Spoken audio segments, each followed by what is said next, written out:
You already know what it is. I'm just trying to live.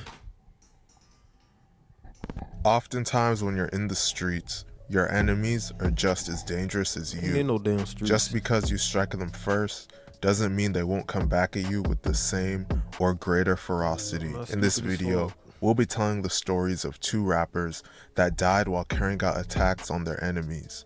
But before we get into the video, please be sure to like and subscribe. Let me say this first too. Y'all can't say you don't have a choice. Everybody got a fucking choice. Y'all choose not to do the right thing. That be the choice. That be y'all choice. I ain't gotta do this stupid ass shit. Grow some balls. Be by yourself or something. That's it. Shit. Niggas fucking for real, bro. Lose your life for no reason. This nigga look like a fucking kid.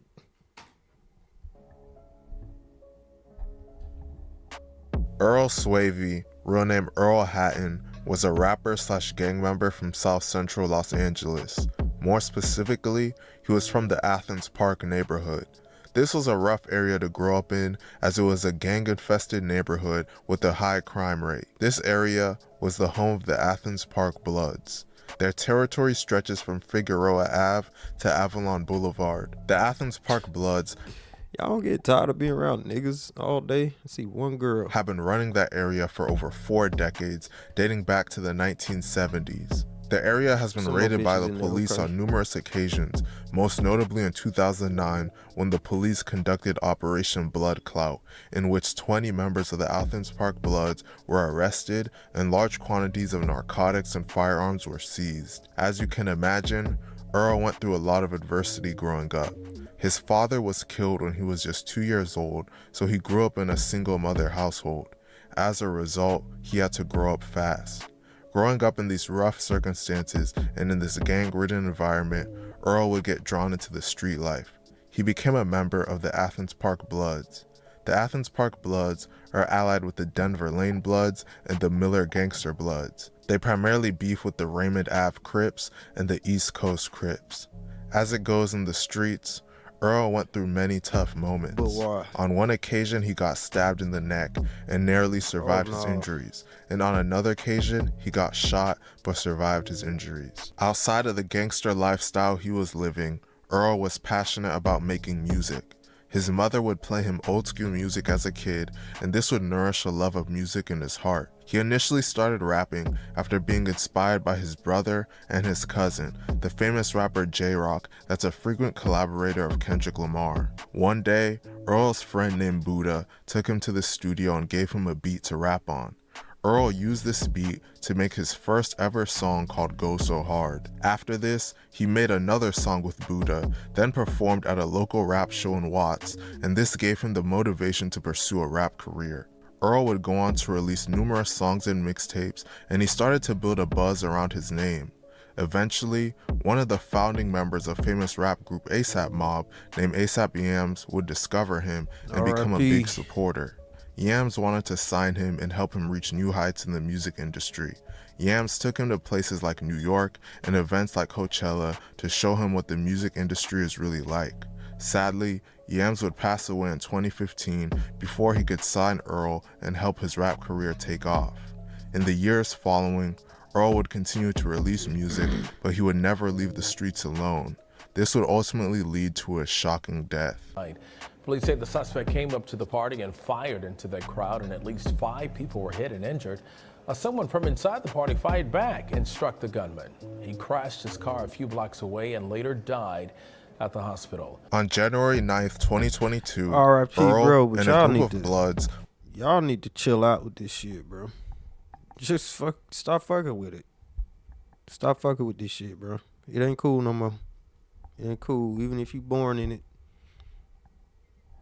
Be a nerd. Shit. Just don't let nobody fuck with you. I don't see what's wrong with it. Stop giving a fuck what another motherfucker think, especially a man.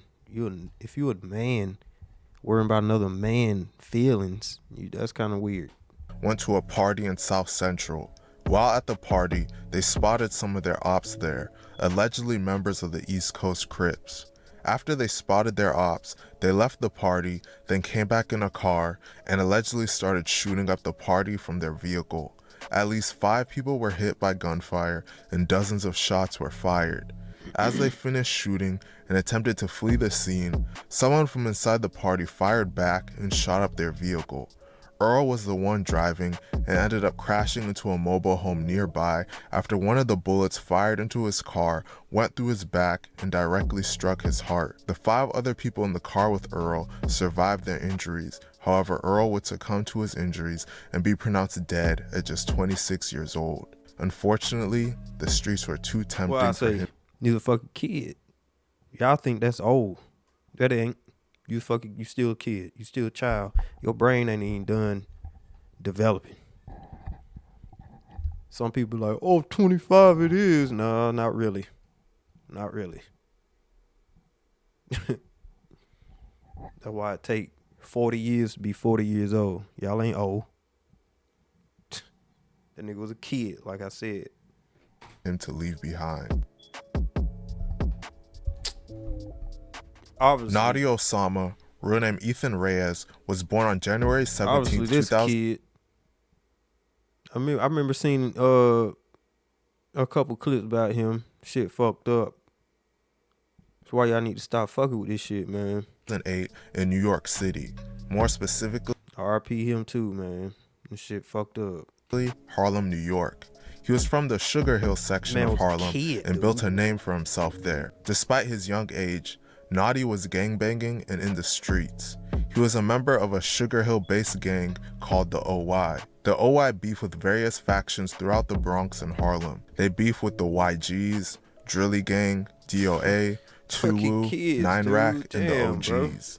They actually used to be allied with the OGs who reside in the Bronx, but they recently started beefing with each other. Nadi and his older brother Didi Osama both became rappers, and all of their music was about their life in the streets. Although he was just 14, Nadi was heavily entrenched in the street life, and he displayed this in his music. Many of his songs served as diss tracks to rival gangs and mocked the deaths of rival gang members.